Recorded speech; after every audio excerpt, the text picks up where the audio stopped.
Hey everybody, it's Bob back again. I'm making several videos today, and this one is the third that I've done.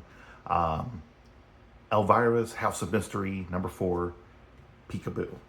Um, I do not believe that the name or title of the stories in this book are Peekaboo. Since I reread it and did not see any of that in there, I think it's just meant to portray like what this picture is. I love the picture, really.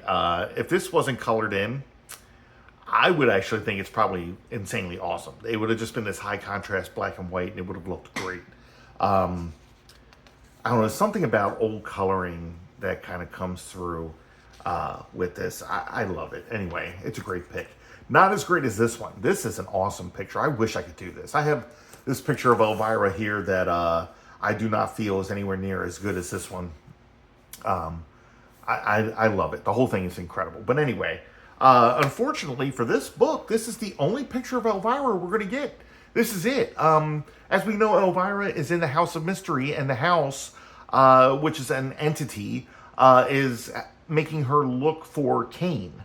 And this introduction here to these stories is just basically that, she ended up finding a picture of Cain and Abel when they were young before the first murder happened. I don't know how you get a picture of that, since that was, like biblical times or whatever.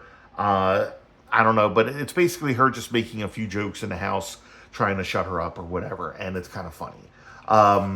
But again, beautiful artwork here. I'm a big fan of this. This is amazing. Okay, so we get to our first story. Like, it cuts right to the first story, which is Light of Day, Dark of Night. These are just like a collections of excerpts of poems, okay? And it's just like it says here, right? All the world loves a lover, and it says Troilus and Cressida, Abelard and Heloise, Romeo and Juliet. Basically, they're combining this. We're getting some excerpts here where, this woman is like Guinevere waiting for Lancelot. She's Juliet waiting for Romeo. She's in this, beautiful field. And I got to say, I love the artwork that's in all of this. I kind of enjoyed this. But again, it's just snippets of poems, right? Like, okay, look at this, right? We're getting this, silhouette of movement from her as we're watching this stuff take place in the background or watching her. That's fucking awesome. Seriously, I love every bit of that. That is artwork. That's time spent on something, and it's amazing. I could never do it. I'm insanely jealous. But basically, she's just, thinking about, her lover, okay? And then we have derp transformers, is how I'll call them. I'll probably get yelled at by some people or whatever, but it's fine, because I was never that big a GoBots fan. But here we have this guy, and he's in the field too, and it's raining, right? He's just enjoying the rain. He's just like, whatever, I'm loving this, right? And then it's like his shadow or whatever touches him, and he looks over, and like the shadow is coming out of the ground, and he's like touching the shadow, and it's like, okay, right? And he goes over here to the water and like grabs a pool of it, and he's splashing it around, right? It's again, there's not a lot of dialogue here between these characters, but it's him and her, and they're definitely lovers, and they're just loving the time that they have here. They're out in the rain in the field here. Doesn't matter. They met up. They're loving life. Everything is beautiful. That's everything that's being said in these excerpts from these poems. Okay. The sun finally breaks through because the rain ends. He catches a bunny, and then lets the bunny go. Right. And this whole time he's got like this, like, is she a shadow? Like, what is this? Right. Like, we saw her kind of coming out of the ground, and then, it's all very weird. Right. Like right here, like she's a shadow that went into a tree, right? And you can see her eye in the shadow, and then he reaches in and like pulls her out of the shadow, okay? And he's saying here, we can't run from fate, okay? We can't hide from passion, they're together here, and then suddenly they're not together, right? It's like, they become the breeze or whatever, the wind, and then go back into the earth. Again, beautiful artwork throughout this whole thing, because I got to be honest with you. How do you portray this story? You know what I mean? And I think the artist did an awesome job of it. But basically, they were separated. They apparently die. So it's like, what is going to happen to us? I'm so afraid that this time will end like all the others. And then she says, not end. We never end. So it's apparently, like they die and then they come back to life. Their love is eternal. They look forward to the next time they're going to see each other again. It's kind of a beautiful story. Not something I would have put, I wouldn't consider it to be like a horror story. This is the House of Mystery. So this story here's, I guess, a mystery, Sean McManus, that is awesome artwork. Seriously, like the textures on this mossy tree branch going up and everything. That is Kane right there. It's an awesome picture. I love it. Okay, so now we go to another story here called She Knows Someone Is Watching Her by Dennis Yee. I enjoyed the hell out of this story. This is awesome. I also enjoyed the artwork, okay? So I'm guessing that Dennis Yee was also the artist because, or is it the same artist from this other story? Let's find out here, right? Do we have a list of credits here? It says by Heather Kilgore, words by Gail Montgomery, Rory Metcalf, so inking Jim Fern. All right, so I don't know. Maybe, I don't know. This could be Dennis Yee, it could be her. There's slight similarities, but I think it's a different thing. But anyway, so this woman is obviously being stalked by this guy. Everywhere she goes, he's around there somewhere, and she can feel his presence. But she doesn't see him. He's right there. She couldn't identify him if she wanted to. It's just that, she knows somebody is there.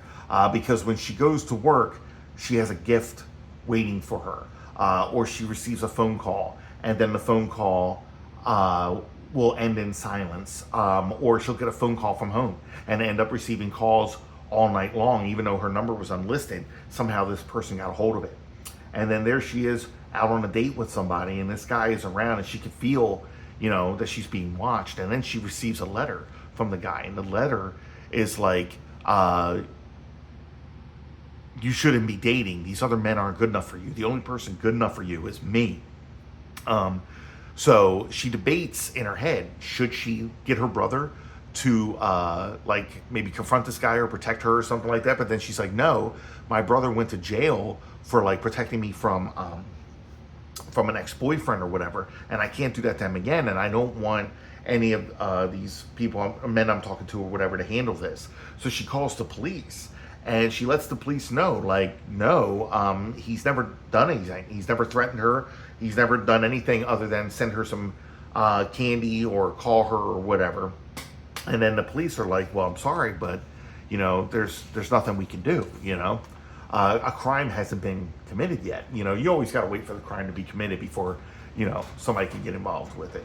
But here we cut to the actual stalker, and apparently he's having dinner, and his specialty is canned chili con carne. Okay, so he's just eating, I guess, Hormel's chili, and he thinks to himself, how did anybody ever eat dinner before the invention of the can opener? Because that is just fucking hilarious to me. But anyway, so he's sitting there eating, and he looks over at a picture of his mother, and his mother had died a few years ago, and the only thing that he got from her was this dresser and the picture of her.